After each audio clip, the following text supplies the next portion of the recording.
श्री गणेशाय नमः। कर्पूरगौरं करुणावतारं संसारसारं भुजगेन्द्रहारं सदा वसन्तं हृदयारविन्दे भवं भवानी सहितं नमामि।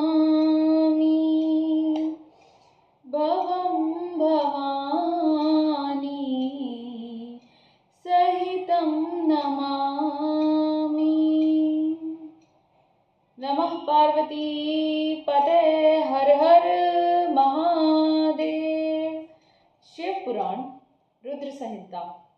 दक्ष की 60 कन्याओं का विवाह और देवी पार्वती जी का देवी सती का उनके घर में अवतरण।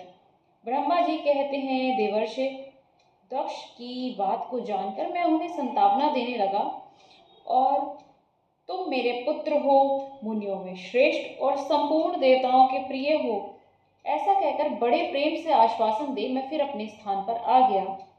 इसके बाद प्रजापति दक्ष ने मेरी अनुनय के अनुसार अपनी पत्नी के गर्भ से 60 सुंदरी कन्याओं का जन्म हुआ और आलस्य रहित हो धर्म आदि के साथ उनके बड़े होने पर उन्होंने उनका विवाह भी किया।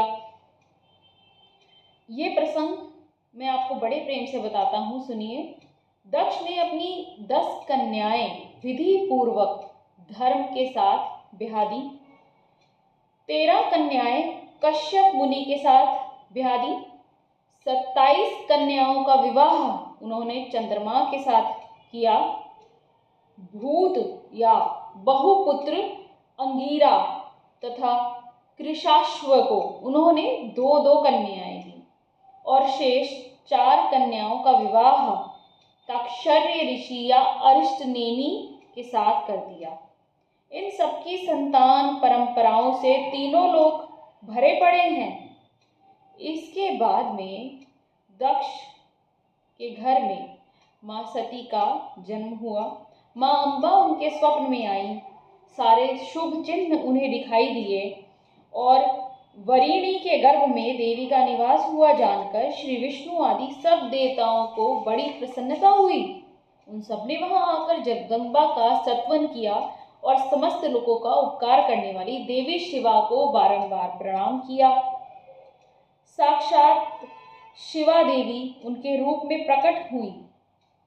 बुद्धिमान दक्ष ने उनकी स्तुति कर जगन माता शिवा को उस समय दक्ष से वो इस प्रकार बोली जिससे कि माता वरिणी ना सुन सके। देवी बोली, प्रजापति, तुमने पहले पुत्री रूप में मुझे पाने के लिए बहुत तप करा, तुम्हारा वो मनोरथ आज सिद्ध होगा। अब तुम उस तपस्या के फल को ग्रहण करो।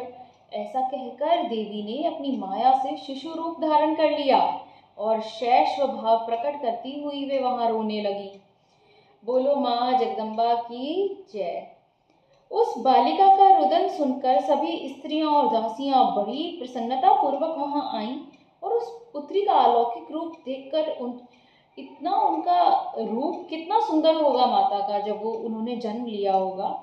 नगर के सब लोग बहुत जय जयकार करने लगे। दक्ष ने भी कुलोचित आचार का विधि पूर्वक अनुष्ठान किया, ब्राह्मणों को दान दिया। बड़ी प्रसन्नता पूर्वक उन्होंने अपनी पुत्री का नाम रखा उमा। तदंतर संसार में लोगों की ओर से उसके और भी नाम प्रचलित हुए। उनके वीरनी और महात्मा दक्ष अपनी पुत्री का पालन करने लगे। वह शुक्ल पक्ष की चंद्रकला के समान दिनों दिन बढ़ने लगी। दक्ष कन्या सती सखियों के बीच बैठी बैठी जब अपने भाव में निमग्न होती थी तब बारंबार भगवान शिव की मूर्ति को चित्रित करने लगती थी। मंगलमयी सती जब बाल्योचित सुंदर गीत गाती तब स्थाणु, हर एवं रुद्र नाम लेकर स्मर शत्रु शिव का स्मरण किया करती थी। शिवाय नमः।